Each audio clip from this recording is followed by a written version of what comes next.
Hi, I'm Tim. Welcome and thanks for logging on. If you love this watch, email me, tmosso@thewatchbox.com.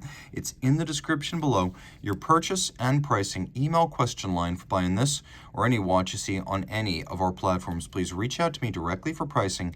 Email tmosso@thewatchbox.com.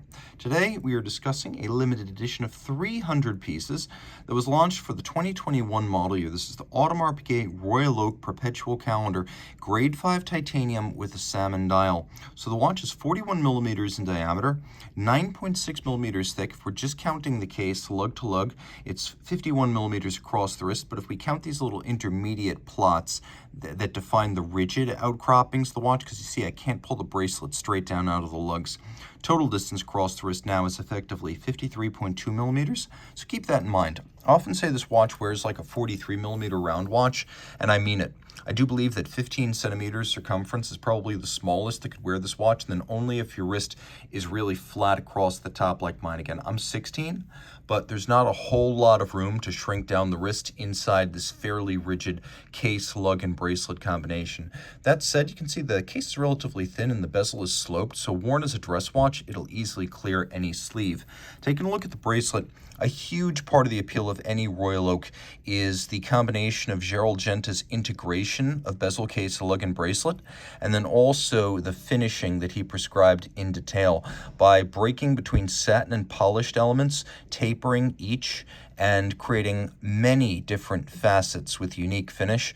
Audemars Piguet imbues the watch with an enormous amount of value. A lot of the handcrafted charm and detail you expect when you buy a Royal Oak is not specifically movement or dial, it's actually the case and the bracelet.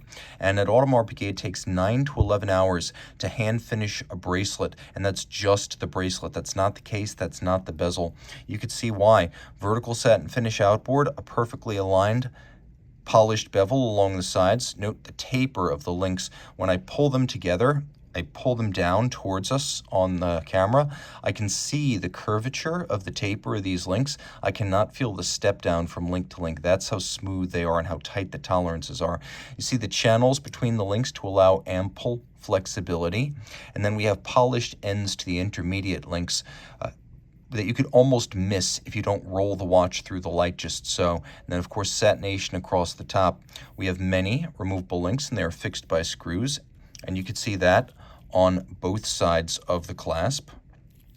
We have a double folding clasp, also grade 5 tie, media blasted and satinated internally. It's a twin trigger with a sequential close, one side before the other. This is a robust, thick gauge metal piece, and it really does feel designed for a sports watch. And while this is not a hardcore sports watch, the clasp is going to stay shut. It feels robust enough for an offshore and the offshore's weight. Now, we do have a screw down crown, but that's mostly to avoid accidental setting, as this watch is only 20 meters water resistant. You can see that the case detailing is outstanding, and the bracelet is fixed to the case using screws and bars. That's the right way to do it on an expensive watch. No spring bars here. Spring bars are cheap. Screws and bars are a little more expensive, but so worth it.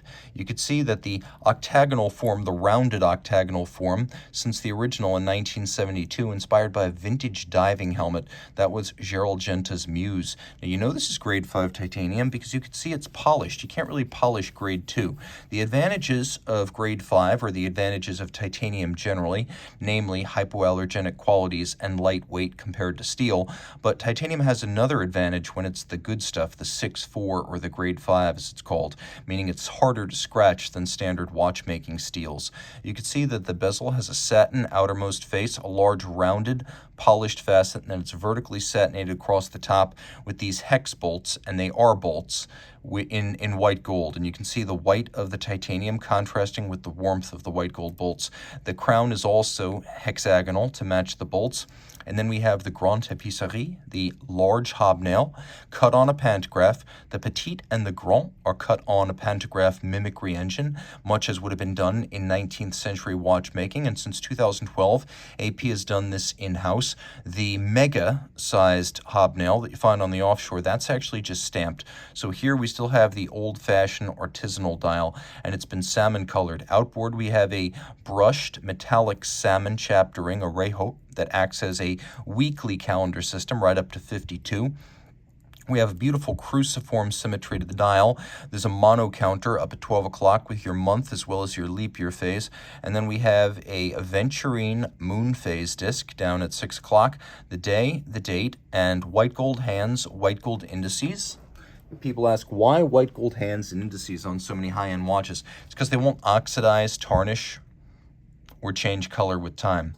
The watch has enough luminescence that you will not struggle to read the time in the dark, though the calendar will not be visible until the light returns.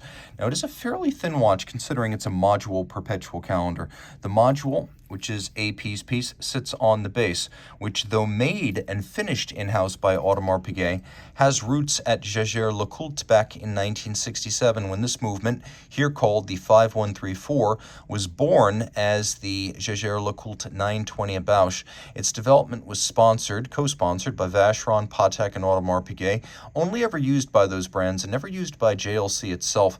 The movement for a long time has been made in-house at Audemars Piguet and finished in-house, and if you'll note, the latest jumbo uses a new caliber 7121 that is not based on this movement. No coincidence, the 7121 is not finished to the same standard. Here, it's unidirectional winding, 40-hour power reserve, 38 pivot jewels, free sprung with a Gyromax style balance, and a vintagey beat rate of 19,800 vibrations per hour. It is a very, very thin base caliber, being only 2.45 millimeters thick. That's one of the advantages of this architecture. It has a beryllium ring that sits on 4 ruby roller jewels. Each ruby roller jewel is actually mounted in the base plate, so the ring can be super close to the base plate and the mass can be super close to the bridges, and yet with that 4-corner support, they will never come into contact. You can see that the beveling in particular is the highlight of the 920-based Audemars Piguet movements. Just the fact that it's rounded, mirrored, and done by hand puts this on another plane than almost every mass-produced AP watch, including the new Jumbo. You'll note that the same attention lavished on all the jewel and screw sinks, and that we have solarization on the crown wheel core and the ratchet wheel. We've also got black polished screw heads with chamfered slots and circumference, satinated wheels, engine turning on the base plate, and you can see that the stripes, the Côte de Genève, are particularly broad and luminous. The rotor features polish on the AP logo, beveling, and then satination. You can see that it has been skeletonized and interior beveled, created by hand to yield these interior angles where bevels meet at an acute angle. That sharp cleft crease is super difficult to achieve. Lots to love here, including the perpetual calendar system that need not be adjusted until the year 2100. It knows the difference between all of the leap years and the irregular length months. So reach out to Team Mosso at thewatchbox.com for purchase and pricing details of this 300-piece limited edition.